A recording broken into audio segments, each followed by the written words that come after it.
Maybe we should handle the finances from now on, Mom. You seem a little confused lately. Those words hung in the air of my pristine kitchen like smoke from a fire I hadn't started.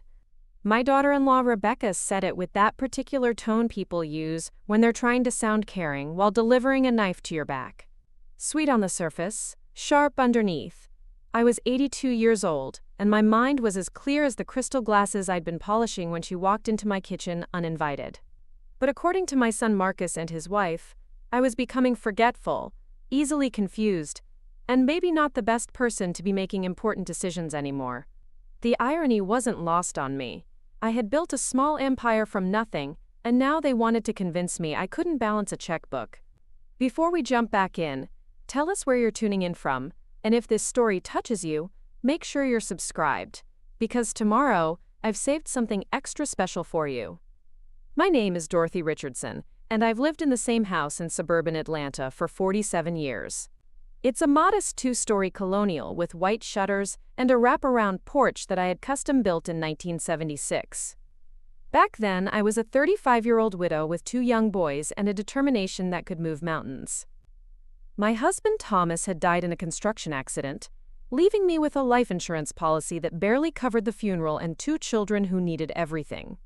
Most women in my situation would have moved back in with family, found a small apartment, maybe remarried quickly for security. I did none of those things. Instead, I took that small insurance payout and invested every penny in a failing laundromat on the rough side of town. Everyone called me crazy. The neighborhood was declining, they said. The business was hemorrhaging money. I was a woman trying to run a business in a man's world. They were right about one thing. It was a man's world. But I had something most men didn't: the absolute necessity to succeed. Failure wasn't an option when you had 2 boys depending on you. I worked 18-hour days for the first 3 years. I learned how to fix the machines myself, studying repair manuals until my eyes burned. I negotiated with suppliers, charmed customers, and slowly turned that dying laundromat into the cleanest, most efficient facility in the area. I added services, dry cleaning, alterations, even a small convenience corner where people could buy detergent and snacks while they waited. By 1980, I owned 3 laundromats. By 1985, I had expanded into commercial cleaning services, landing contracts with office buildings and restaurants. By 1990, I owned Richardson Commercial Services, employing 43 people and generating more revenue in a month than most people saw in a year. I didn't just survive, I thrived. And I did it all while raising 2 boys who never wanted for anything. Marcus and his younger brother David both went to private schools, had music lessons, played on traveling sports teams. They wore name-brand clothes and took family vacations to places I'd only seen in magazines as a child. But success in business taught me something crucial. People will always underestimate a woman, especially an older woman. They'll smile and nod while assuming you don't understand the complexities of what you've built. It's a useful misconception, one I've learned to wield like a weapon when necessary.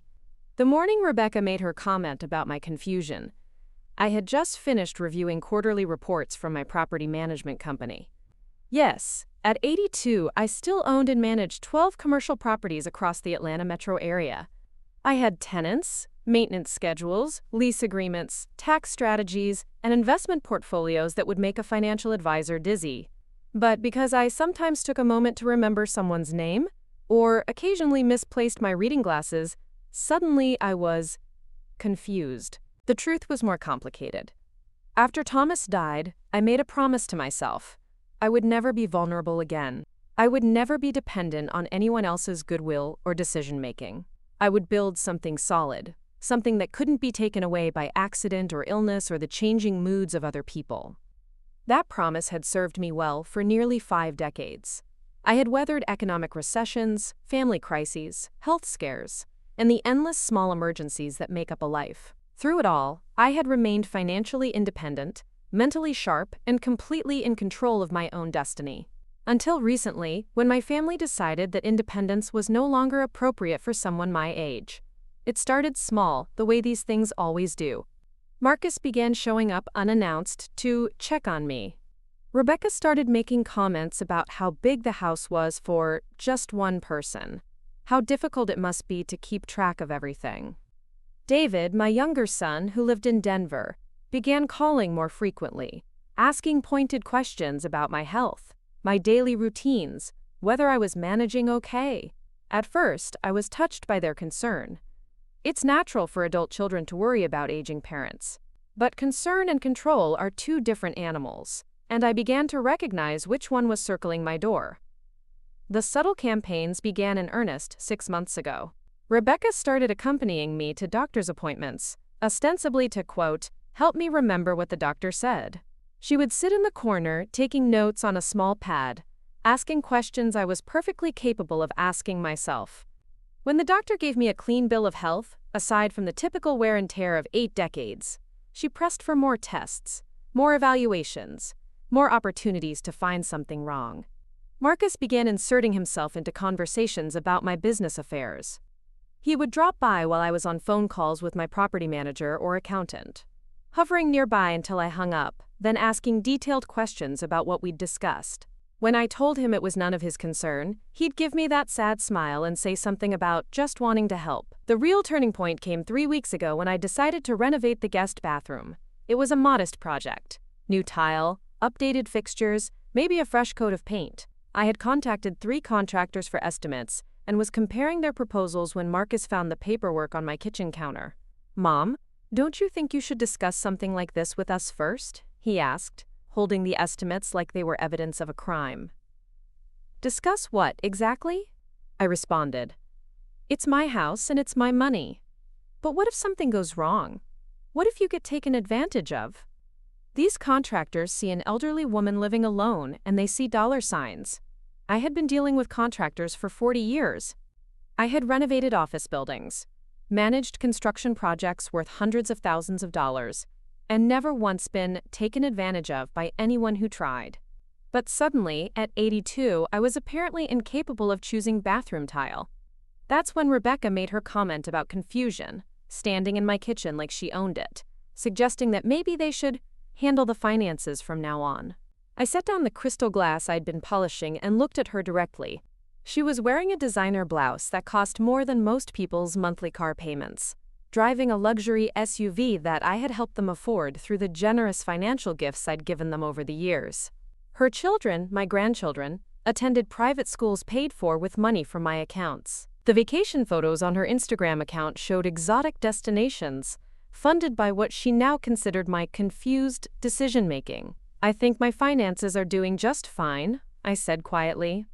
Of course they are now, Marcus chimed in, appearing in the doorway as if summoned. But we're talking about the future. What happens if your health changes? What if you can't keep track of everything anymore? Wouldn't it be easier to set up systems now, while you're still capable? Still capable. As if capability was something that evaporated the moment you qualified for senior discounts.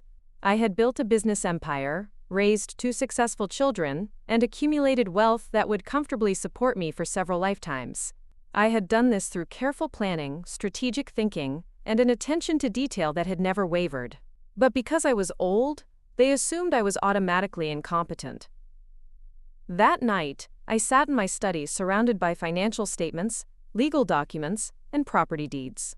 Everything was organized, current, and completely under my control. My mind was clear, my memory sharp, and my business instincts as sound as they'd ever been. But I realized something important. They were going to keep pushing. This wasn't going to stop with suggestions and concerns. They had decided I was confused, and they were going to keep applying pressure until I either gave in or proved them wrong in a way they couldn't ignore. I opened my laptop and began typing. If they wanted to see confusion, I was about to give them a masterclass in it. But the confusion wouldn't be mine. It would be theirs. After all, I had been underestimated before, and every time someone assumed I didn't know what I was doing, I made sure they learned exactly how wrong they were. Some lessons I had discovered are best taught through consequences. Preparing and narrating this story took us a lot of time. So if you are enjoying it, subscribe to our channel, it means a lot to us. Now back to the story. The relationship between Marcus and me hadn't always been complicated by dollar signs and power struggles. There was a time when he looked at me with genuine admiration, when my success impressed rather than threatened him. I remember the day he graduated from Georgia Tech with his engineering degree. I was 54 then, and Richardson Commercial Services was at its peak. I had just landed the biggest contract in the company's history, a 5-year deal to handle all custodial and maintenance services for a new corporate complex downtown. The signing bonus alone was more money than most families saw in a decade. Marcus stood on that graduation stage in his cap and gown, scanning the crowd until he found me in the 3rd row. When our eyes met, he pointed directly at me and mouthed, "Thank you." Not to his father's memory, not to his professors, but to me. The woman who had made his education possible through 18-hour workdays and calculated risks that had paid off beyond anyone's expectations. After the ceremony, he introduced me to his friends not as my mom, but as Dorothy Richardson, the CEO. There was pride in his voice, genuine respect for what I had accomplished. His girlfriend at the time, a sweet psychology major named Jennifer who never made it past his 2nd year of graduate school, told me she was intimidated to meet me because Marcus talked about my business acumen so much. "He says you're the smartest person he knows," she said, shaking my hand with both of hers. "He wants to learn everything from you." For a brief, shining moment, I thought I had raised a son who understood the value of independence, hard work, and strategic thinking. I thought he would carry forward the lessons I had tried to teach him about building something lasting, something that couldn't be taken away by circumstances beyond your control. I was wrong, but it took me decades to fully understand how wrong. Marcus did learn from me, but not the lessons I intended to teach. He learned that money solves problems. He learned that wealth creates comfort. He learned that financial resources can insulate you from the harsh realities that shape character. What he never learned was how to create wealth himself, how to build something from nothing, how to survive when the safety net disappears. After graduation, he took a position with a large engineering firm in Atlanta. The salary was good, the benefits excellent, the future promising. But instead of living modestly and building his own foundation the way I had, he immediately began living like someone who had already achieved success. The expensive apartment, the luxury car, the designer clothes, all justified because he was investing in his image and networking appropriately for his career level. When he needed a down payment for his first house, I provided it. When Rebecca's engagement ring required financing beyond his means, I covered the difference. When their wedding grew from a modest ceremony to a lavish production that cost more than my first laundromat, I quietly paid for the upgrades that made it perfect. I told myself I was giving my children opportunities I'd never had. I was providing them with security, with options, with the freedom to pursue their dreams, without the financial terror that had driven my own early decisions. It seemed like love. It felt like generosity. But generosity without boundaries becomes expectation, and expectation without earned reward becomes entitlement. The pattern established itself early in Marcus's marriage to Rebecca. She was beautiful, charming, and had a master's degree in communications that she'd never used professionally. Her father owned a small chain of insurance agencies. Her mother was a real estate agent in one of Atlanta's more affluent suburbs. They were comfortable, upper-middle-class people who had never known true financial insecurity. Rebecca had grown up assuming that money would always be available when needed. Not through hard work or sacrifice, but through family connections, loans that didn't need to be repaid, and gifts that appeared whenever life required them. When she married Marcus, she naturally assumed I would fulfill the same role that her parents had always played, the reliable source of financial solutions. The requests started small and reasonable. Help with the down payment, which I'd already planned to provide. Assistance with moving expenses when Marcus got promoted and they needed a larger house. A loan to cover Rebecca's graduate school debt that we all knew would never be repaid. But as the years passed, the requests grew larger and more frequent. Private school tuition for their children. My grandchildren Emma and Tyler. A family vacation to Europe that somehow became an annual tradition. Rebecca's Range Rover when her previous car became unreliable. Marcus's boat, purchased for family bonding, but used primarily for entertaining his work colleagues. Each request came with justification. The children deserved the best education. Family experiences created lasting memories. Marcus needed to maintain a certain image for his career advancement. Rebecca couldn't possibly drive an older vehicle when picking up the children from their exclusive private school. One Sia. I said yes to all of it. Not because I was confused or easily manipulated, but because I could afford it, and because I wanted my family to have security. I remembered too clearly what it felt like to count every dollar, to choose between groceries and utilities, to lie awake at night wondering if I'd made the right financial decisions. If my success could spare my children and grandchildren from that anxiety, wasn't that what success was for? The problem was that my generosity didn't create gratitude. It created dependency. And dependency, I was learning, breeds resentment rather than appreciation. Marcus and Rebecca began to assume that my resources were their resources. Financial decisions that should have been theirs to make became problems for me to solve. When Rebecca wanted to redecorate their house, she didn't save money or research budget options.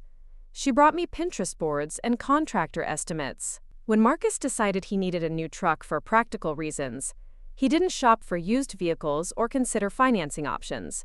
He forwarded me links to the exact model he wanted. The children, my grandchildren, grew up in this environment of endless financial possibility. Emma, now 16, had never worn anything but designer clothes or carried anything but the latest iPhone.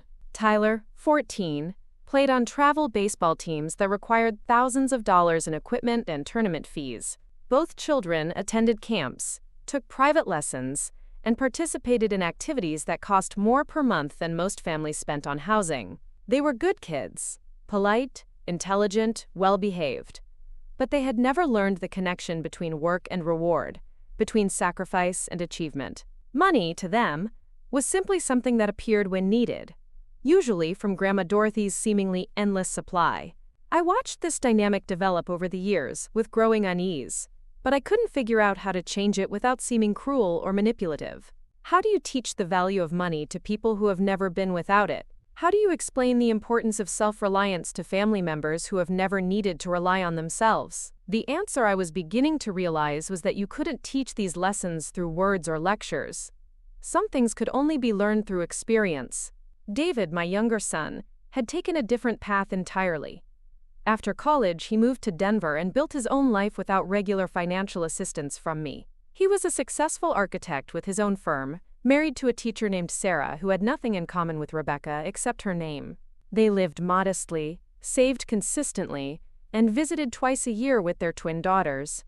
David never asked for money. When I offered to help with his children's college funds, he accepted gratefully but insisted on contributing equally himself. When I suggested paying for family vacations, he declined politely and proposed more affordable alternatives. He had learned the lessons I tried to teach about independence and self-sufficiency. The contrast between my sons was stark and growing more pronounced each year.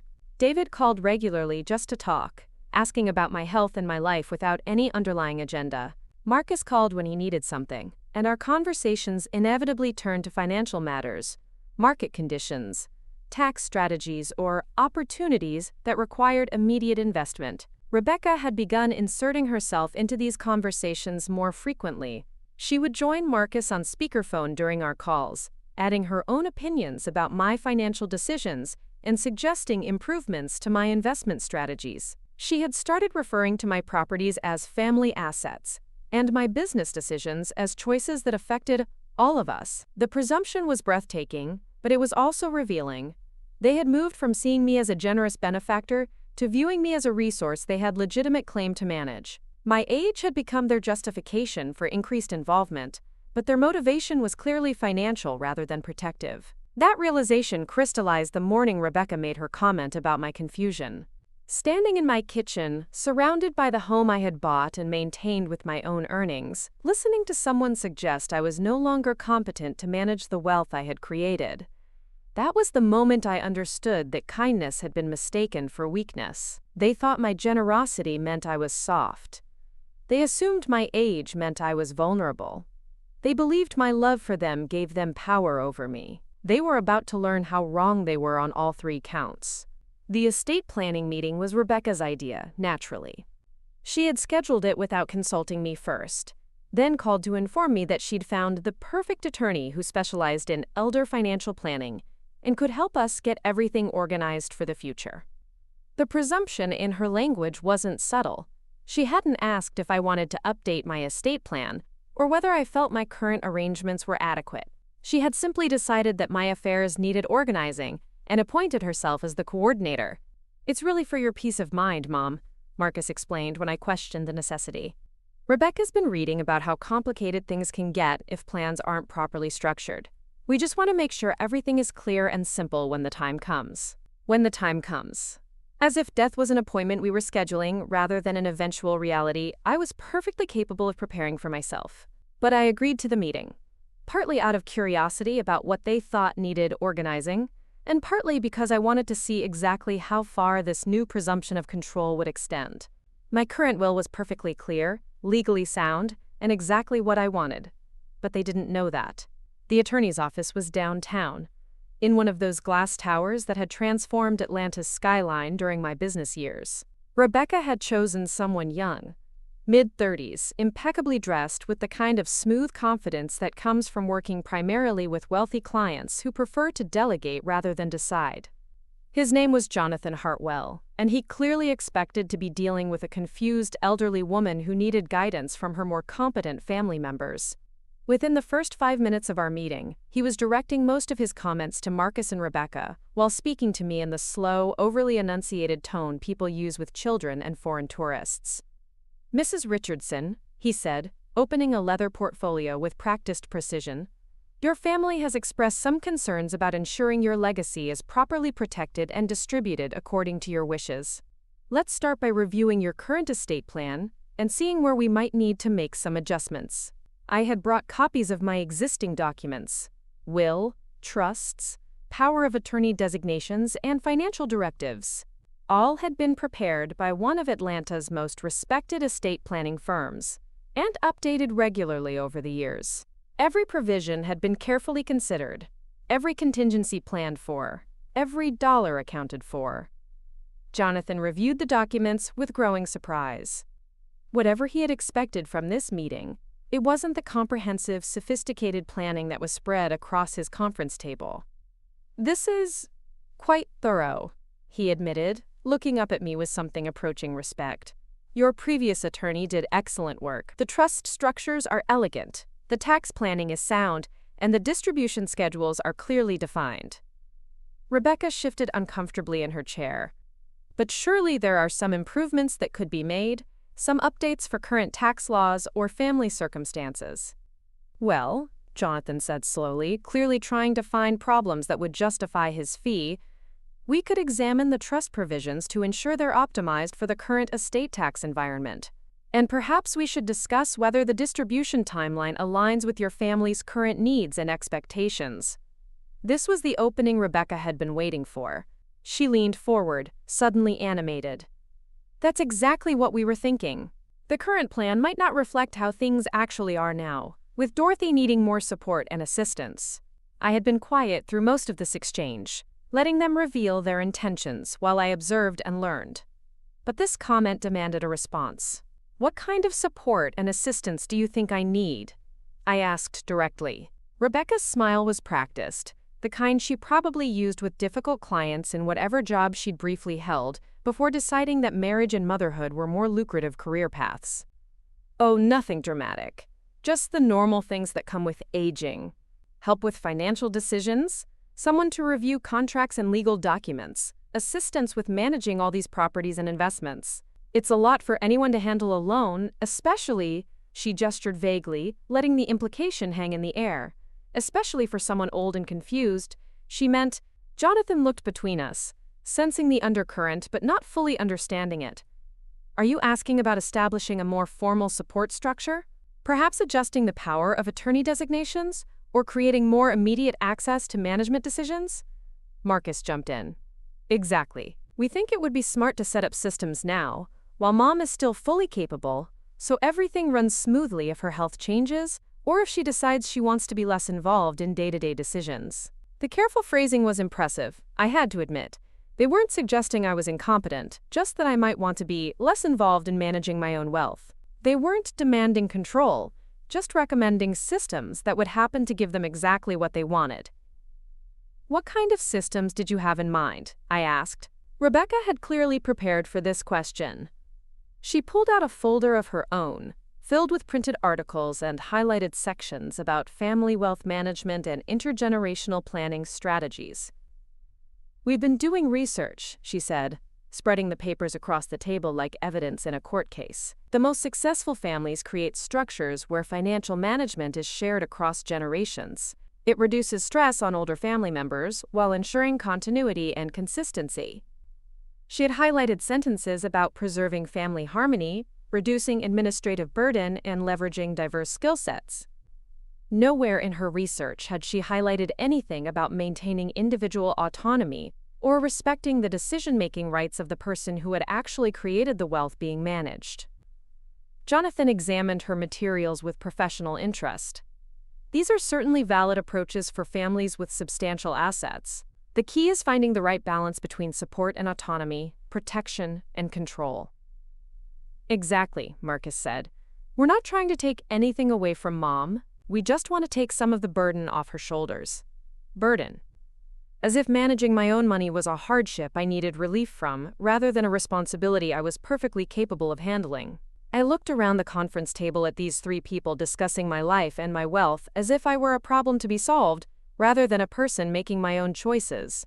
The attorney was performing professional due diligence, but Marcus and Rebecca were clearly driving toward a predetermined outcome. What specific changes are you proposing? I asked. Rebecca's eyes lit up. She had been waiting for this question, and her answer came with the fluency of extensive preparation. Nothing major, she began, which immediately told me it would be very major indeed. Just some practical adjustments. Maybe adding Marcus as a co-trustee on the family trust, so there's always someone available to handle urgent decisions. Perhaps updating the power of attorney to be more immediately accessible, so we don't have to wait for medical emergencies to help with financial matters. And possibly restructuring some of the property management to be more collaborative. Collaborative. Another euphemism for controlled by us. Jonathan was taking notes, nodding professionally. These are reasonable considerations for estate planning at your stage of life, Mrs. Richardson. The question is whether they align with your personal preferences and comfort level. For the first time in the meeting, someone had directed a question to me about my own preferences. It was refreshing enough that I almost smiled. My personal preference, I said clearly, is to maintain complete control over my own financial affairs until I am either dead or genuinely incapacitated. Neither condition currently applies. The silence that followed was thick with unmet expectations. Rebecca's smile faltered slightly. Marcus shifted in his chair and cleared his throat. Of course, Mom. No one's questioning your capability. We're just trying to be proactive about planning for the future. But Jonathan was looking at me with new attention, and I could see him reassessing the entire situation. He had expected to guide a confused elderly woman through necessary updates to inadequate planning. Instead, he was facing a sharp-minded client with sophisticated existing arrangements and a clear understanding of what was being asked of her. Mrs. Richardson, he said carefully, would you like to schedule a separate consultation to discuss your estate planning goals privately? Sometimes it's helpful to explore options without the complexity of family dynamics. It was a diplomatic way of asking if I wanted to escape this ambush and make my own decisions about my own money. I appreciated both his professionalism and his recognition that something was happening here beyond standard estate planning. That won't be necessary, I said. I'm quite satisfied with my current arrangements. Rebecca's composure cracked slightly. But Dorothy, you haven't even considered how these changes could benefit everyone. Think about Emma and Tyler's college funds, or Marcus's career advancement opportunities, or how much easier everything would be if I gave up control of my own assets so you could manage them more conveniently, I finished. The words hung in the air like a challenge none of them wanted to accept directly. Marcus tried to recover the situation. That's not what we're saying at all. We're talking about working together, sharing responsibilities, making sure nothing falls through the cracks. What cracks? I asked. What has fallen through? What responsibilities have I failed to handle adequately? They couldn't answer because there weren't any. My bills were paid on time. My investments were performing well. My properties were maintained and profitable. My legal affairs were in perfect order. Their concern wasn't based on any actual problems. It was based on their assumption that problems were inevitable because of my age. I stood up, gathering my documents with deliberate care. Gentleman Rebecca, I appreciate your concern for my welfare and your interest in family planning. But my estate plan is exactly what I want it to be, and I see no reason to change it. As I walked toward the door, I heard Rebecca whisper urgently to Marcus, "We can't just let her walk away from this. She's not thinking clearly about the implications." I paused at the door and turned back. "I heard that, Rebecca, and just so we're clear, I'm thinking very clearly about all the implications. More clearly than you might expect." The drive home gave me time to process what had just happened. They had tried to maneuver me into signing away control of my financial affairs, under the guise of helpful family planning. When that failed, they had immediately started discussing how to circumvent my refusal. But they had revealed something important. They truly believed I was incapable of understanding the implications of my own decisions. They had convinced themselves that their desire for control was actually protective wisdom, and my resistance was evidence of confusion rather than autonomy. That evening, I sat in my study and opened my laptop. If they wanted to see the implications of underestimating me, I was about to show them exactly what those looked like. After all, the best way to teach people about respect is to show them what happens when they don't have it.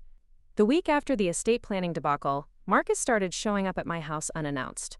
Not for visits, for inspections. He would arrive with coffee and pastries, settling into my kitchen as if he belonged there, then begin what he called casual conversations about my daily routines. How was I sleeping? Was I remembering to take my medications? Had I been keeping up with home maintenance? Were there any problems with tenants or contractors that I might need help handling?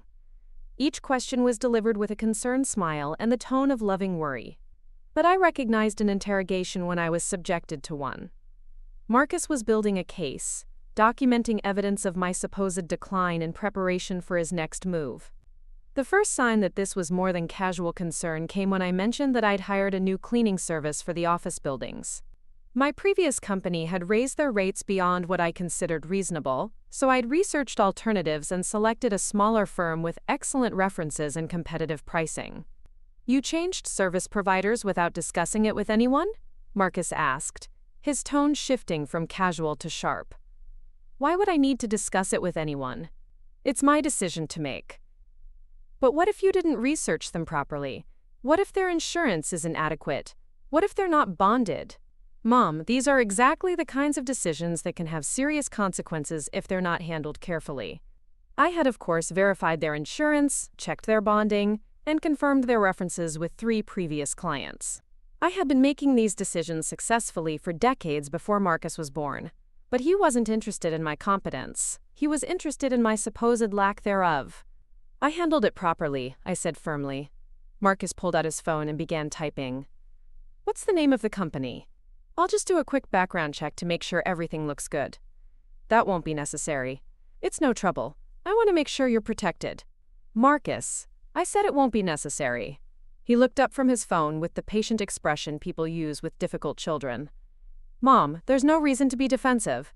I'm just trying to help." But it wasn't help. It was supervision. And supervision implies authority that he had never been granted. The second incident occurred 3 days later when I decided to trim the overgrown hedge along my front walkway. It was a simple task that I'd performed dozens of times over the years. I had the right tools, I understood the technique, and the weather was perfect for outdoor work. I was halfway through the job when Rebecca's Range Rover pulled into my driveway. She emerged wearing workout clothes and an expression of barely contained panic. "Dorothy, what are you doing?" she called, hurrying across the lawn in her designer athletic wear. "Trimming the hedge," I replied, continuing to work. "With hedge clippers? At your age, what if you fall? What if you cut yourself? What if? What if I successfully trim my hedge the way I've been doing for 47 years? Rebecca positioned herself between me and the hedge as if staging an intervention. "This is exactly what Marcus and I have been worried about. You're taking unnecessary risks, making decisions without thinking through the consequences." I set down the clippers and looked at her directly. "Rebecca, I am an 82-year-old woman trimming a 3-foot hedge in my own front yard. What consequences am I failing to consider? You could injure yourself. You could damage the hedge beyond repair. You could, she gestured helplessly, apparently running out of catastrophic scenarios involving basic yard maintenance. I could mind my own business on my own property, I finished. But why take the risk when we could hire professionals to handle it? Or at least wait until Marcus can help you. There's no reason to be so independent about everything. There it was again. Independence framed as a character flaw rather than a strength. In their minds, my autonomy wasn't something to be respected, but something to be managed. I prefer to be independent about my own decisions, I said, picking up the clippers again. Rebecca stood there for another 10 minutes, radiating disapproval, and occasionally making comments about unnecessary risks and, quote, being practical. When it became clear that I wasn't going to stop trimming my own hedge on my own property, she returned to her car and drove away with the wounded air of someone whose generous offer of help had been cruelly rejected. That evening, Marcus called. Rebecca mentioned that you were doing yard work today. I was trimming the front hedge. Mom, we've talked about this. There are people who can handle that kind of work for you. You don't need to be climbing around with sharp tools. I wasn't climbing around. I was standing on solid ground, using tools I've used safely for decades. But what if something had happened? What if you'd fallen or cut yourself? Rebecca said you seemed agitated when she tried to help. Agitated. Because I had politely declined to accept supervision, I hadn't requested for a task I was perfectly capable of completing. Marcus, I wasn't agitated. I was busy. There's a difference. Maybe we should look into hiring a regular lawn service. Take that responsibility off your plate entirely. My lawn is fine. My hedge is fine. I'm fine. I know you think you're fine, but I don't think I'm fine, Marcus. I am fine. And until proven otherwise, I'll continue making my own decisions about my own property. The silence that followed told me everything I needed to know. He wasn't calling to check on my welfare. He was calling to gather more evidence of my supposed unreasonableness. The third incident was the most revealing. I had scheduled a routine maintenance inspection for one of my office buildings. The HVAC system was due for its annual service, and I wanted to be present when the technicians arrived to ensure the work was completed properly. I've always believed in hands-on management. You can't effectively oversee what you don't personally understand, and you can't understand what you don't occasionally witness firsthand. Over the years, this approach had saved me thousands of dollars in unnecessary repairs and helped me identify problems before they became expensive emergencies. The inspection went smoothly. The HVAC system was in excellent condition, the technicians were professional and thorough, and I left satisfied that my property was being properly maintained. That evening, I received a call from my property manager, Janet, who had worked with me for over 15 years. Mrs. Richardson, I had an interesting conversation today. Your son called asking about your visit to the Meridian building. He wanted to know if you seemed confused or if there were any concerns about your understanding of the inspection process. I felt a cold anger settle in my chest. He called you directly? Yes, ma'am. He said he was worried about you and wanted to make sure you weren't taking on responsibilities that might be too stressful for someone your age.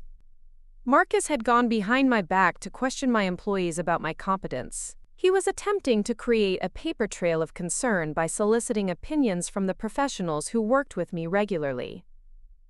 What did you tell him? I asked. Janet's voice was careful but clear.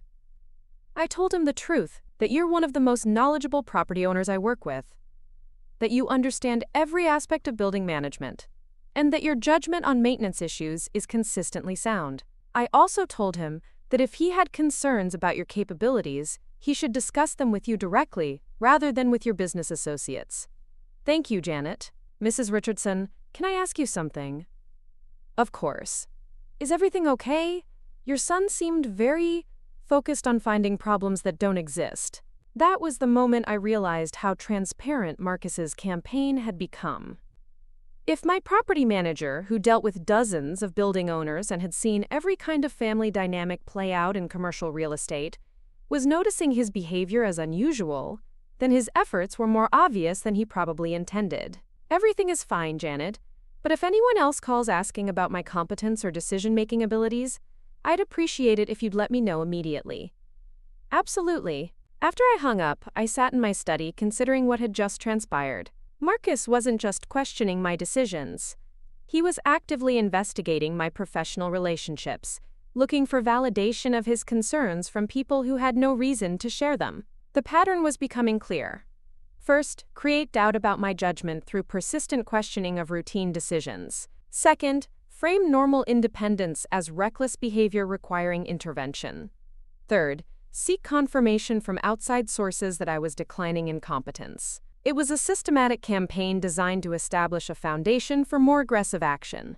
They weren't just concerned about my welfare. They were building a case for taking control of my affairs whether I agreed or not.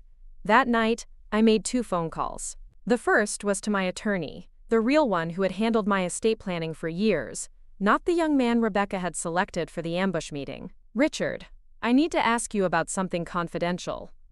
If someone wanted to challenge my mental competency in order to gain control of my financial affairs, what kind of evidence would they need?"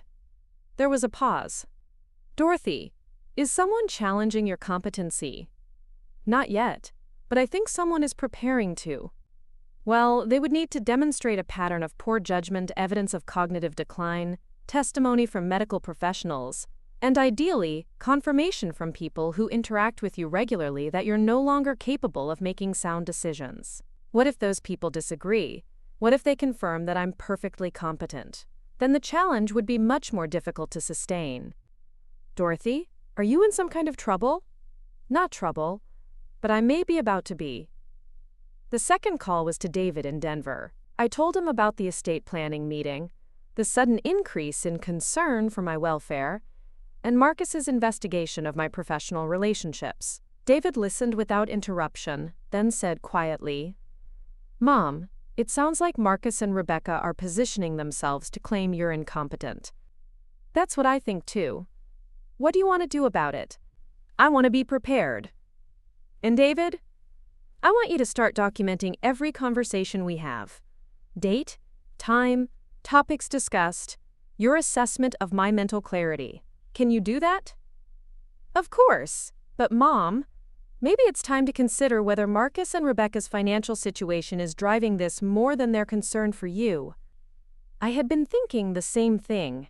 People don't usually develop sudden, intense worry about elderly relatives unless there's something motivating that concern beyond simple affection. "What do you mean?" "I mean, maybe you should look into their finances. See if there's something they need that's making your money look particularly attractive right now." After we hung up, I opened my laptop and began making notes. If they wanted to play games with my competency, I was going to make sure I won.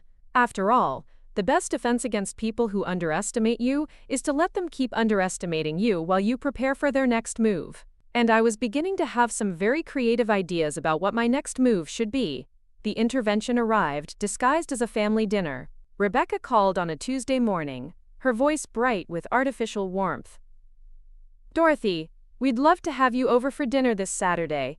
Nothing fancy, just family time. Marcus has been working so hard lately, and we thought it would be nice to all be together." I should have recognized this setup immediately. In the 18 years Marcus had been married to Rebecca, family dinners had been rare and usually preceded requests for money. But I was curious to see what they had planned, so I accepted. Saturday evening, I arrived at their house in Buckhead, the one I had helped them purchase, in the neighborhood I had helped them afford, furnished with belongings I had helped them acquire. The irony wasn't lost on me, but I kept my observations to myself. Emma and Tyler greeted me at the door with the polite enthusiasm teenagers reserve for obligatory family events. They were good kids, but I could see they'd been coached. Their hugs lasted a beat too long, their smiles were too careful, and they asked after my health with the kind of detailed concern that doesn't occur naturally to 16 and 14-year-olds. "Grandma, you look tired," Emma said, studying my face with theatrical worry. "Are you getting enough sleep?" "Mom says older people sometimes have trouble with their sleep schedules." Tyler nodded solemnly. "And we've been worried about you living in that big house all by yourself. Isn't it kind of scary at night?" They had been given talking points. These children, who had never expressed concern about my living arrangements or sleep patterns, were suddenly focused on my vulnerability and isolation. It was manipulation through innocence. using my own grandchildren as unwitting weapons in their parents' campaign. Dinner itself was an elaborate production.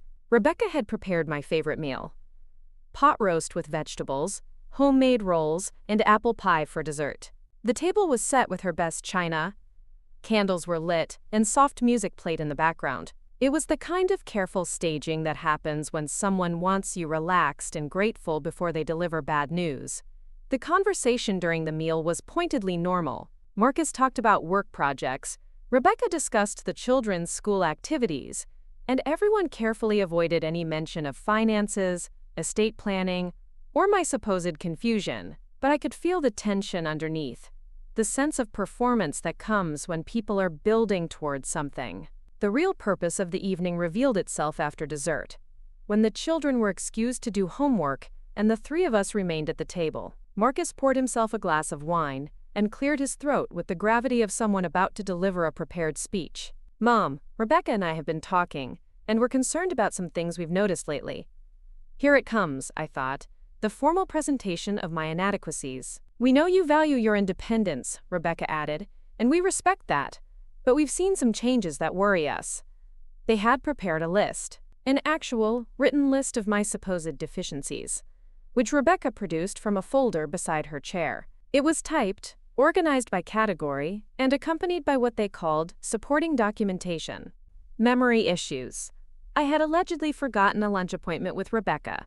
I had canceled it, not forgotten it, because she had scheduled it without asking if I was available. I had reportedly asked the same question twice during a phone conversation with Marcus. I had asked for clarification because his answer was evasive. I had supposedly misplaced important documents. I had reorganized my filing system and temporarily moved papers to a different location. Decision-making concerns. The cleaning service change was cited as evidence of impulsive behavior without proper consideration. The hedge trimming incident was described as, quote, taking unnecessary physical risks without assessing alternatives. My presence at the building inspection was characterized as micromanaging professional relationships due to inability to delegate appropriately. Social withdrawal. They claimed I was becoming, quote, isolated and resistant to family support. As evidence, they pointed to my reluctance to accept their suggestions, my preference for handling tasks independently, and my failure to reach out for help when appropriate. Each item was presented with the clinical detachment of a medical diagnosis. They had taken normal behaviors, routine decisions, and healthy independence, and reframed them as symptoms of cognitive decline and social dysfunction. "We're not saying anything is seriously wrong," Marcus said, his tone carefully calibrated to sound reasonable and caring. "But these patterns are concerning, especially when they're all happening together." Rebecca leaned forward, her expression a masterpiece of manufactured sincerity. "We love you, Dorothy. We want to help. But we can't help if you won't let us." The brilliance of their approach was its gentleness. They weren't attacking me directly. They were expressing loving concern about troubling changes they'd observed. They weren't demanding control. They were offering assistance. They weren't questioning my competence. They were worried about my well-being. But underneath the careful language was a clear message: submit to our oversight, or be labeled as confused and uncooperative. "What kind of help are you offering?" I asked. This was the question they'd been waiting for. Marcus straightened in his chair, and Rebecca's smile brightened with the look of someone whose carefully laid plans were proceeding exactly as expected. "We've been researching options," Marcus said, pulling out his own folder. "There are some excellent services available for people in your situation. Professional care coordinators who can help with scheduling and decision-making. Financial advisors who specialize in elder care planning. Even companion services that provide social interaction and light assistance with daily tasks." "My situation?" I repeated. "Living alone at your age, managing complex financial affairs, maintaining a large property," Rebecca clarified. "It's a lot for anyone, and there's no shame in accepting help." They had found new ways to describe my circumstances that made them sound like problems requiring solutions. I wasn't financially successful. I was overwhelmed by complex affairs. I wasn't independent. I was living alone. I wasn't capable. I was in a situation that required professional intervention. And if I'm not interested in these services? I asked. The question hung in the air for a moment before Marcus answered. Then we'd have to consider other options. We can't just stand by and watch you struggle when we know there are ways to make things easier. What other options? Rebecca and Marcus exchanged a look, the kind of wordless communication that happens between people who have rehearsed this conversation multiple times. Well, Rebecca said carefully, there are legal mechanisms available when family members are concerned about a loved one's ability to make safe decisions. Conservatorship proceedings, competency evaluations, court-appointed financial management. We really hope it wouldn't come to that, but you've researched those options too, I finished. Only as a last resort, Marcus said quickly. We're hoping you'll work with us voluntarily. It would be so much better for everyone if we could handle this as a family. There it was, the threat wrapped in velvet. Accept our help voluntarily, or we'll pursue legal action to force you to accept it. Surrender your autonomy willingly, or we'll take it from you through the courts. The children returned to the dining room at that moment, drawn by some invisible signal or perhaps just the conclusion of their homework. They settled into their chairs with the easy comfort of kids who belonged in this space, in this family, in this coordinated effort to convince Grandma that she needed supervision. "Did you tell Grandma about the vacation plans?" Emma asked brightly. Rebecca's smile tightened almost imperceptibly. "We were just getting to that. Vacation plans." Another element of their carefully orchestrated evening. "We're thinking about a family trip to Hilton Head next month," Marcus explained. "A nice, relaxing getaway for everyone. You could use some time away from all the stress of managing everything at home." "And while we're there," Rebecca added, "we could talk more about these support services. Maybe even interview some candidates for care coordination. Make it part of the vacation. No pressure, just exploring options." They wanted to take me on a vacation where I'd be isolated from my support systems, dependent on them for transportation and accommodation, and subjected to interviews with professionals they'd selected to evaluate my need for supervision. It was kidnapping disguised as a family getaway. "That sounds lovely," I said, "but I'm not available next month. I have too many business obligations to leave town." "But Grandma," Tyler said with practiced concern, "don't you think you should take a break from all that business stuff? Mom and Dad are always saying how much work it must be for you." Out of the mouths of babes, fed words by their parents. Emma nodded earnestly. "We could help you with whatever needs to be done. Dad's really good with business things." They had coached my grandchildren to advocate for my retirement, to express concern about my workload, to offer their father's assistance with my business things. It was psychological warfare using family love as ammunition. I looked around the table at these 4 people who shared my DNA, who had benefited from my success, who lived in comfort because of my work and my generosity. They were presenting a united front, a family consensus, that I needed help whether I wanted it or not. But what they didn't understand was that I had been building my own consensus. While they were documenting my supposed deficiencies, I had been gathering evidence of my competence. While they were researching legal options for controlling me, I had been consulting with attorneys about protecting myself.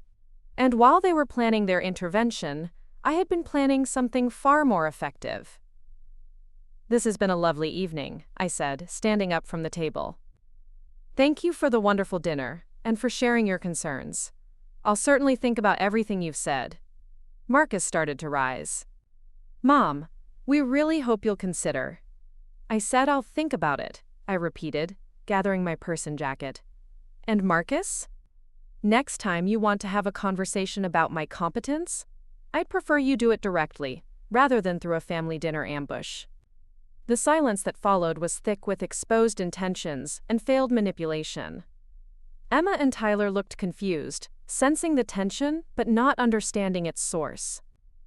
Rebecca's smile had finally cracked, revealing something harder underneath. Marcus stood frozen, caught between his role as concerned son and exposed conspirator. "I'll let myself out," I said. "Thank you again for dinner." As I drove home through the familiar streets of Atlanta, I felt a strange sense of clarity. They had shown me exactly who they were and what they wanted.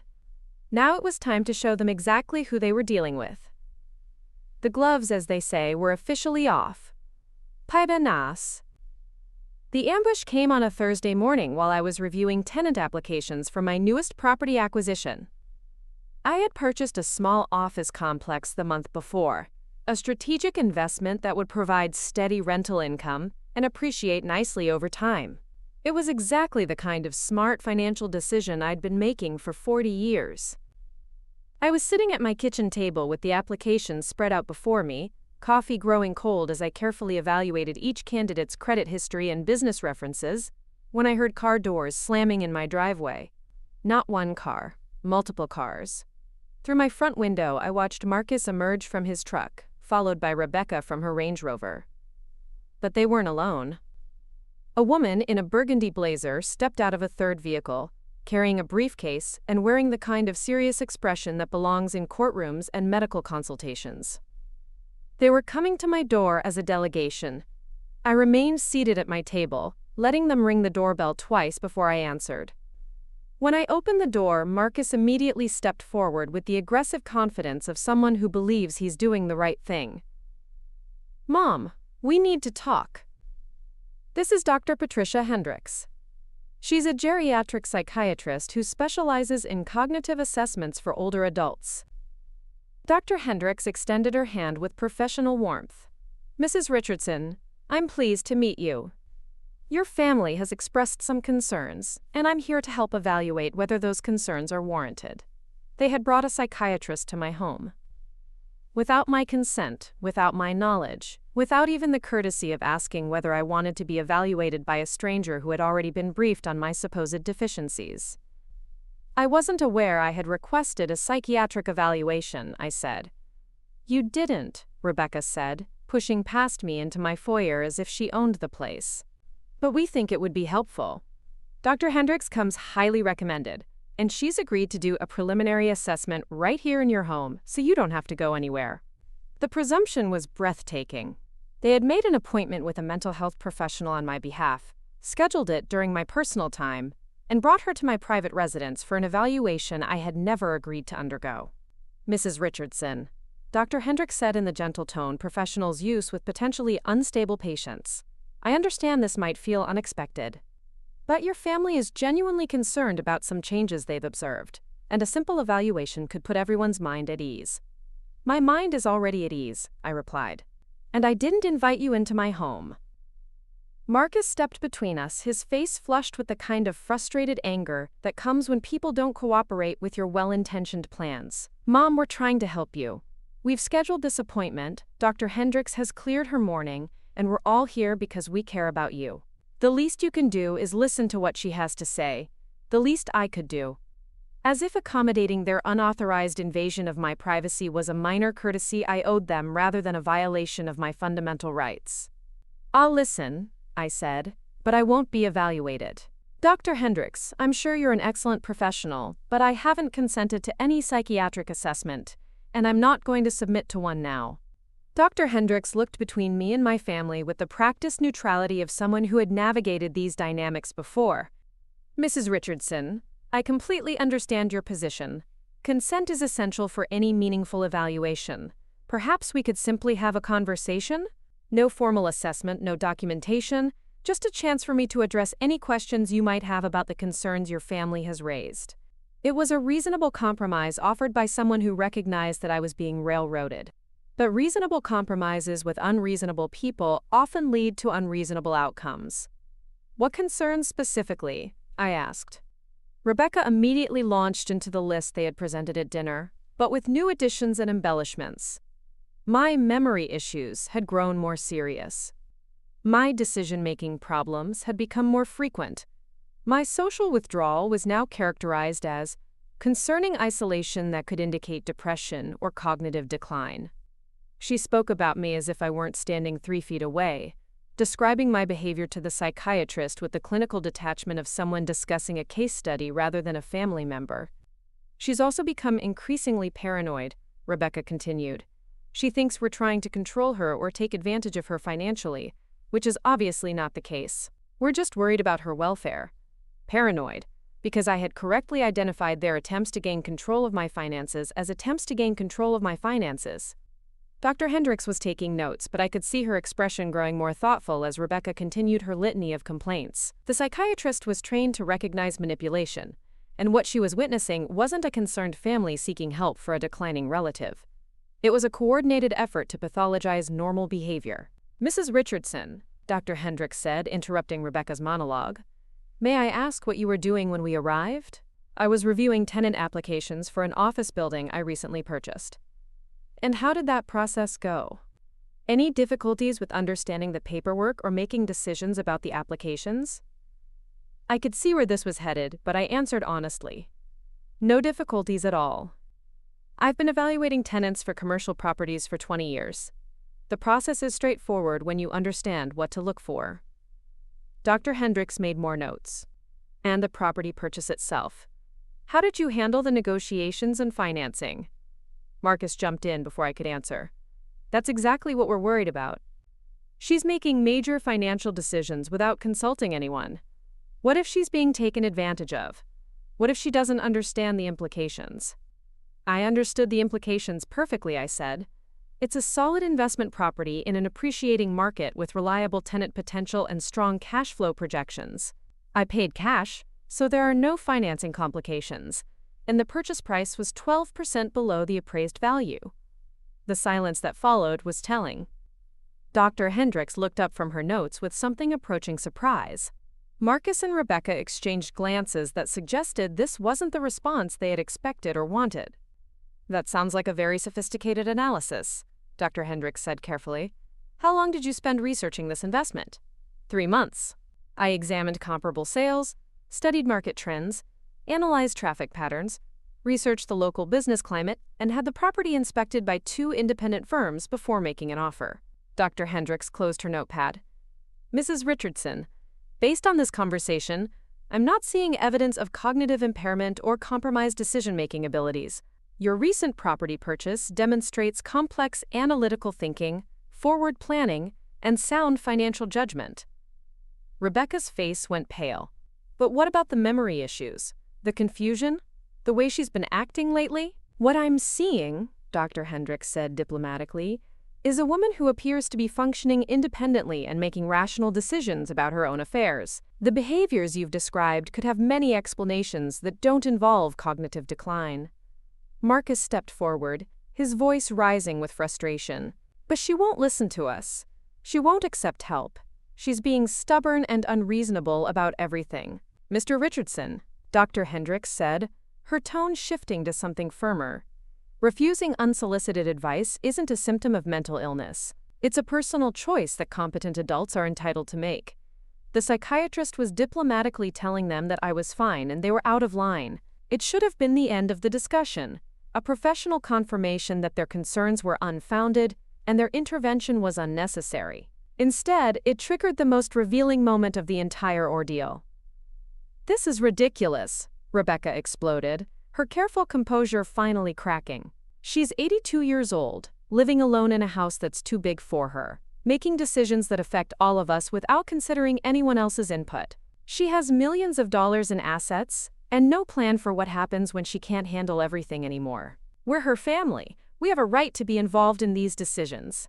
There it was, the truth beneath all the concern and caring and professional interventions. They felt entitled to involvement in my financial decisions because my wealth affected their expectations. They believed my age gave them authority over my choices. They thought being my family granted them rights to my assets. Dr. Hendricks was writing again, but her expression had changed. She was no longer evaluating me. She was documenting what she was witnessing from them. "Mrs. Richardson," she said, "do you feel safe in your current living situation? Do you feel pressured or threatened by anyone regarding your financial decisions?" It was a loaded question, and we all knew it. If I said yes, it would confirm that the real problem wasn't my competence but their coercion. If I said no, it would be noted as possible, denial, or minimization. I looked at Marcus, whose face was red with barely contained anger. I looked at Rebecca, whose mask had finally slipped to reveal the calculating ambition underneath. I looked at Dr. Hendricks, whose professional assessment was clearly not going in the direction they had planned. "Doctor," I said, "I feel perfectly safe making my own decisions about my own life and my own money. What I don't feel safe about is family members who believe my age gives them the right to override my autonomy." Marcus took a step toward me, his hands clenched at his sides. "You're being impossible, Mom. We're trying to help you, and you're treating us like enemies. Maybe Dr. Hendricks is wrong. Maybe you are too confused to see that you need help." "Maybe," I said quietly, "you're too greedy to see that I don't." The words hung in the air like a slap. Marcus's face went from red to white. Rebecca made a small gasping sound. Dr. Hendricks stopped writing and looked up with sharp attention. "Greedy?" Marcus whispered. "You want control of my money," I said simply. "You've decided I'm incompetent because it's easier than admitting you feel entitled to wealth you didn't earn. You've brought a psychiatrist to my home because you thought she would provide professional justification for taking away my financial autonomy. When that didn't work, you became angry and revealed what this is really about." Rebecca found her voice first.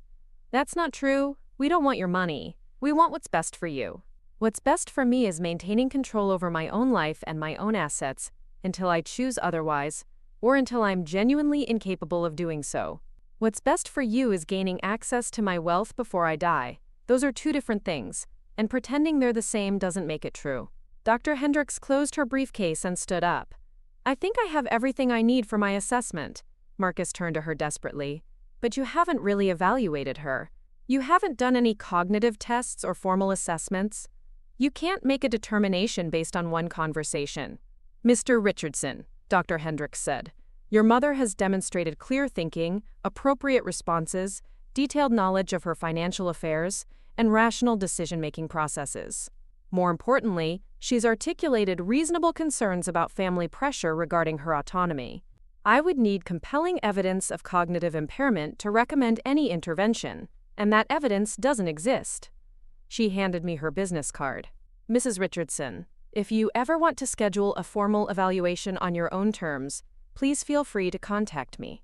But today's visit hasn't raised any red flags about your mental capacity." After she left, Marcus and Rebecca stood in my foyer looking like defendants who had just heard an unfavorable verdict.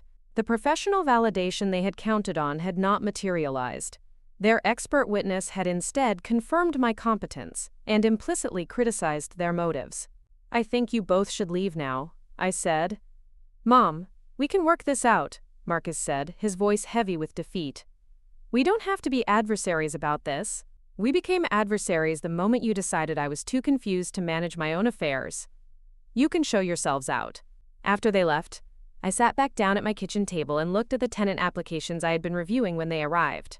The papers seemed different now, not just business documents, but evidence of my competence, proof of my capability, documentation of my right to make my own decisions. But I also realized something else. This wasn't over. They had tried professional intervention and failed. They had attempted family pressure and been rebuffed. They had brought in an expert and received an unfavorable opinion, which meant they would escalate. Desperate people with a sense of entitlement don't give up when one strategy fails. They try harder strategies. I opened my laptop and began typing. If they wanted to see confusion, I was about to show them what real confusion looked like. But the confusion wouldn't be mine. The legal papers arrived on a Friday afternoon, delivered by a courier who looked embarrassed to be handing me the thick manila envelope. I signed for it with steady hands, though my heart was pounding with a mixture of rage and vindication. They had actually done it.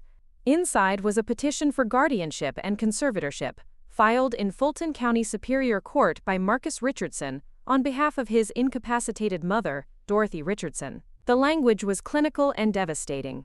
Petitioner seeks appointment as guardian and conservator due to respondent's diminished mental capacity, impaired judgment, and inability to manage financial affairs safely. They had hired a different attorney. Not the young man from our estate planning ambush, but someone who specialized in elder law and competency proceedings.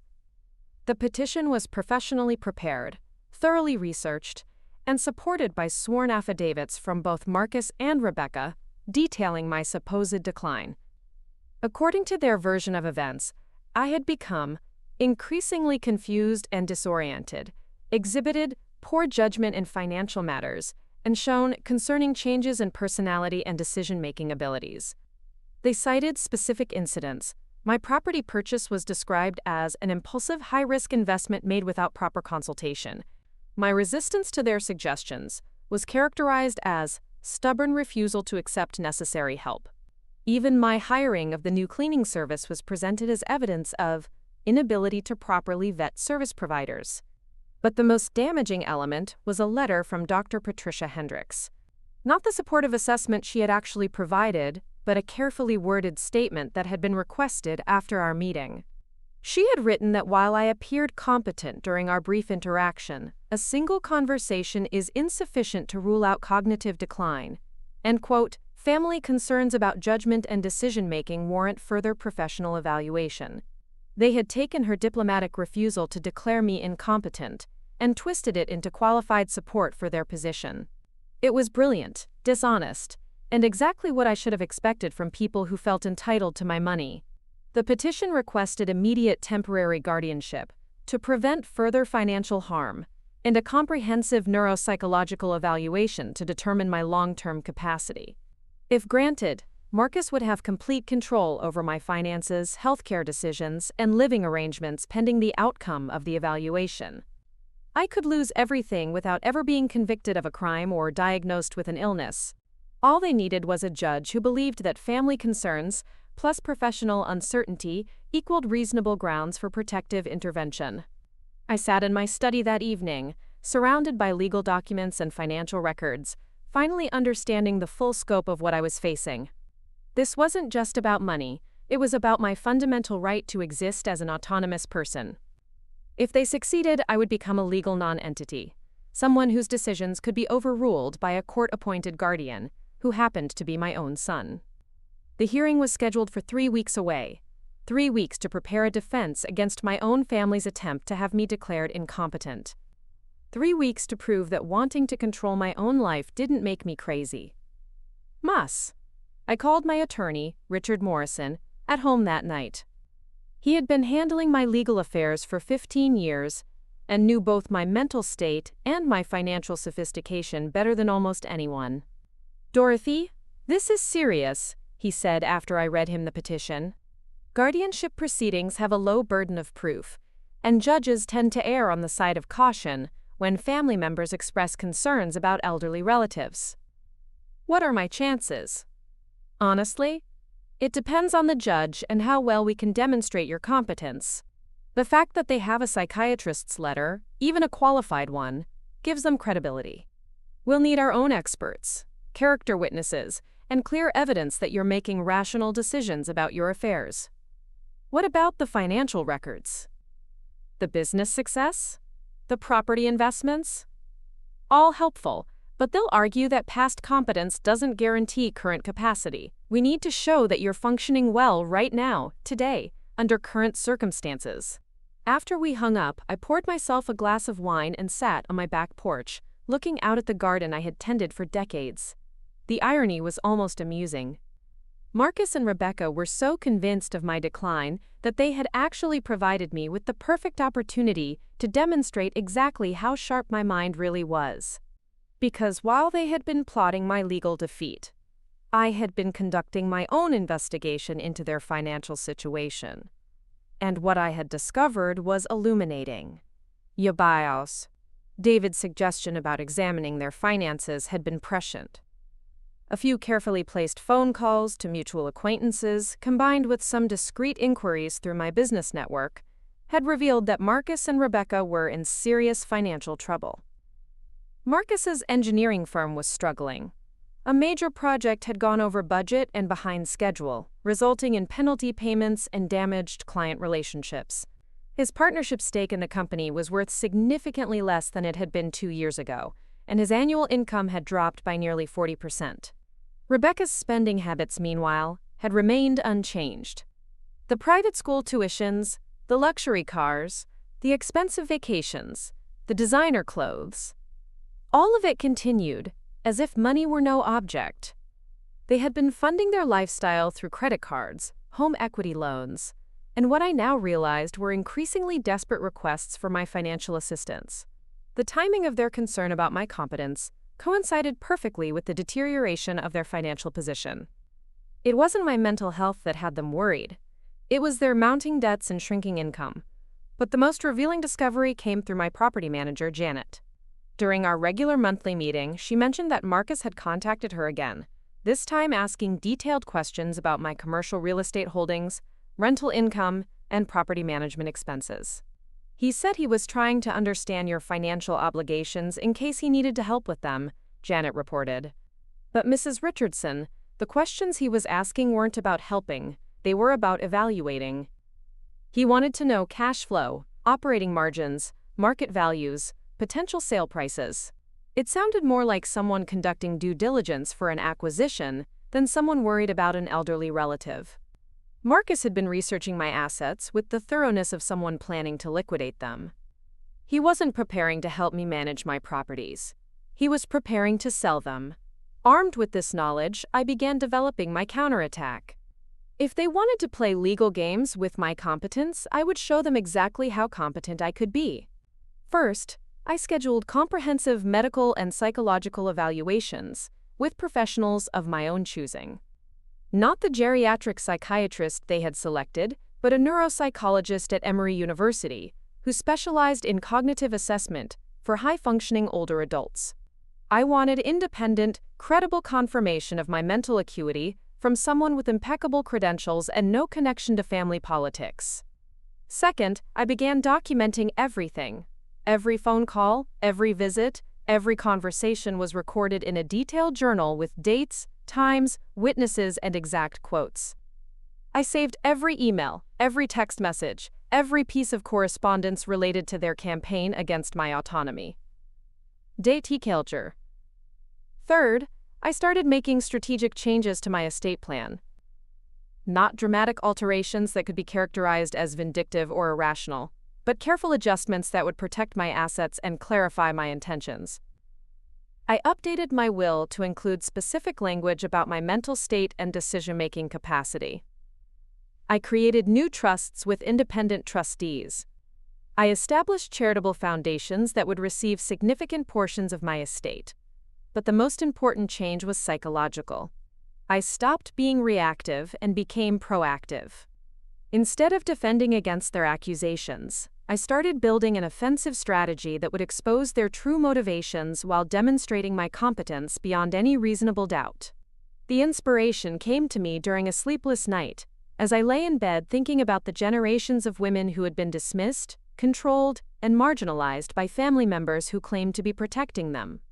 How many capable women throughout history had been declared incompetent simply because someone else wanted to control their resources? I wasn't going to be one of them. The next morning, I called 3 people: my attorney, my accountant, and my investment advisor. I told each of them the same thing. I want to restructure my entire estate plan in a way that will demonstrate beyond any doubt that I am of sound mind and making rational decisions about my financial affairs. Richard was intrigued. What do you have in mind? I'm going to create the most sophisticated, well-reasoned, legally sound estate plan that's ever been presented in a competency hearing. I'm going to show the court exactly what a confused person's financial planning looks like, and it won't look anything like mine. Over the next 2 weeks, I worked 18-hour days creating a comprehensive wealth management strategy that would have impressed business school professors. I analyzed market conditions, researched tax implications, studied philanthropic options, and consulted with specialists in elder law, estate planning, and family wealth preservation. The resulting documents were masterpieces of financial planning. Every decision was documented with detailed reasoning. Every strategy was supported by professional analysis. Every provision was explained with clear, rational justification. But the true brilliance of my plan wasn't in its sophistication, it was in its timing. Because 3 days before the guardianship hearing, I was going to implement changes that would leave Marcus and Rebecca completely confused about what they thought they were going to inherit. If they wanted to see confusion, I was about to give them a masterclass in it. But the confusion wouldn't be about my mental state. It would be about their financial expectations. Some lessons I had learned are best taught through consequences. And I was about to provide some very educational consequences indeed. The best part was that everything I was planning was perfectly legal, completely rational, and utterly devastating to their sense of entitlement. They had accused me of being too confused to make good decisions about my money, irresponsible. I was about to show them exactly how good my decision-making really was. The morning of the guardianship hearing, I arrived at the courthouse wearing my best navy suit and carrying a briefcase that contained the most comprehensive demonstration of mental competence ever assembled for a legal proceeding. But the real surprise was waiting in the hallway outside the courtroom. Marcus and Rebecca sat on a bench with their attorney, a sharp-dressed woman named Jennifer Walsh, who specialized in elder law. They looked confident, prepared, ready to present their case for why I needed a guardian to protect me from my own poor judgment. What they didn't expect was the delegation I had assembled. Dr. Sarah Chen from Emory University's neuropsychology department arrived first, carrying a thick folder containing the results of my comprehensive cognitive evaluation. She was followed by Dr. Michael Torres, a geriatrician who had conducted a complete physical and mental health assessment. Behind them came Janet, my property manager, with 15 years of documentation proving my business acumen. My accountant, Thomas Wright, wheeled in a cart containing detailed financial records. 3 of my business associates carried character witness statements. And finally, Richard Morrison, my attorney, arrived with a legal brief that would have made law school professors weep with admiration. But the person who shocked Marcus and Rebecca the most was David. My younger son had flown in from Denver the night before, not to support their petition, but to testify on my behalf. David? Marcus stood up, confusion evident on his face. What are you doing here? I'm here to tell the court that Mom is one of the most competent people I know, David said calmly, and to explain why this petition is really about money, not about her mental health. Rebecca's face went pale. They had assumed David would either stay neutral or support their position. They hadn't counted on him actively opposing their guardianship attempt. Inside the courtroom, Judge Patricia Williams presided with the no-nonsense demeanor of someone who had seen every variety of family dysfunction play out in her courtroom. She was known for her careful attention to evidence and her skepticism of guardianship petitions that seemed motivated by financial interests rather than genuine protective concerns. Marcus's attorney presented their case first. It was professionally done, hitting all the standard points about my age, my supposed isolation, my resistance to family help, and the risks of allowing someone with potential cognitive decline to manage substantial assets without oversight. Your Honor, Jennifer Walsh argued, Mr. Richardson and his family are not seeking control for personal gain. They are seeking protection for a beloved family member whose judgment has become impaired. The evidence shows a pattern of increasingly poor decisions, social withdrawal, and stubborn refusal to accept reasonable assistance. She presented the same list of incidents they had compiled for their dinner intervention, but now dressed up in legal language and supported by expert testimony about the risks of unmanaged cognitive decline. Dr. Hendricks testified via video conference, carefully maintaining her professional neutrality while acknowledging that family concerns about an elderly person's judgment deserved serious consideration. Her testimony was measured, diplomatic, and just ambiguous enough to support either side's interpretation. When Jennifer Walsh finished, Judge Williams turned to Richard Morrison. Counselor, I assume you have a response to these allegations. More than a response, Your Honor. I have a comprehensive demonstration that Mrs. Richardson is not only competent, but exceptionally capable of managing her own affairs. What followed was the most thorough display of mental competence ever presented in a guardianship hearing. Dr. Chen testified about my neuropsychological evaluation, which had revealed cognitive function in the superior range for someone half my age. I had scored in the 95th percentile on tests of executive function, memory, and decision-making ability. Her professional opinion was unequivocal. I showed no signs of cognitive impairment whatsoever. Dr. Torres confirmed my excellent physical health and discussed how my active lifestyle, continued business involvement, and social engagement actually protected against cognitive decline rather than indicating it. Janet presented documentation of my property management decisions over the past 5 years, showing a consistent pattern of sound judgment, profitable investments, and strategic thinking that had increased my real estate portfolio's value by 38%.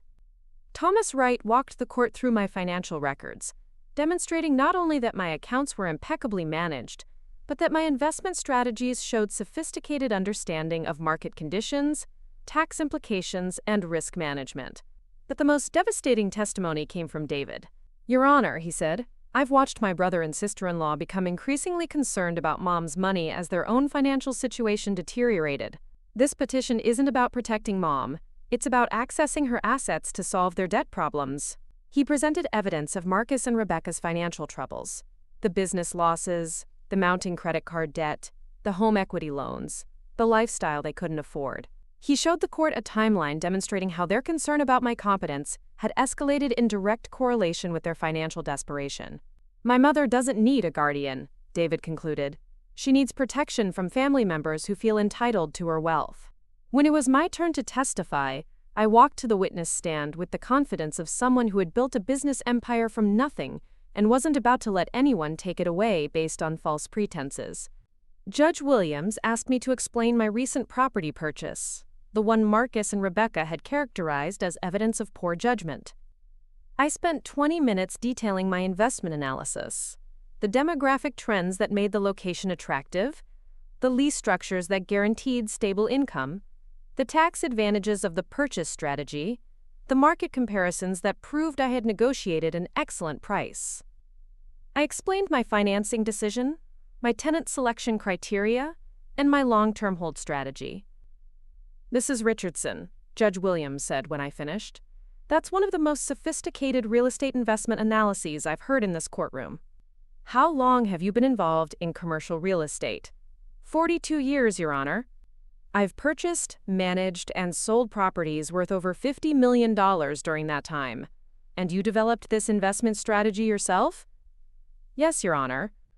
With advice from professionals when appropriate, but the decisions have always been mine."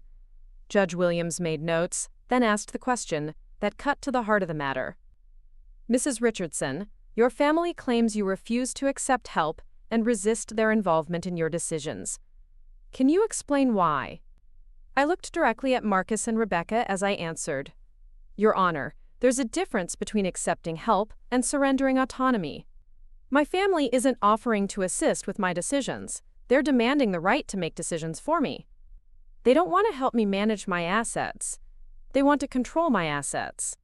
I've resisted their involvement because their involvement isn't motivated by my welfare but by their financial interests."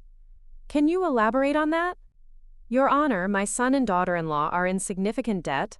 They've been living beyond their means for years, partially supported by my generosity.